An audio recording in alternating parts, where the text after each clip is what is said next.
Hello यार guys, कैसे हो आप सब। आई होप कि आप सब अच्छे ही होंगे। तो आपने जैसे टाइटल में देखा होगा कि आज हम बिना किसी प्रीसेट को यूज़ किए हुए प्रीसेट जैसी फ़ोटो बनाने वाले हैं।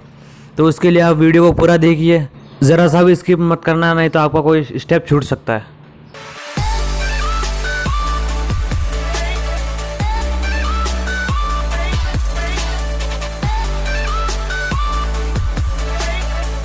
इसकी जो मेन चीज़ आती है वो इसकी कलर एडजस्टमेंट, तो इसको हम बिल्कुल ध्यान से करेंगे।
तो यार गाइस, देख सकते हो आप अपनी फ़ोटो बिना किसी प्रीसेट के कितनी परफेक्ट एडिट हो चुकी है।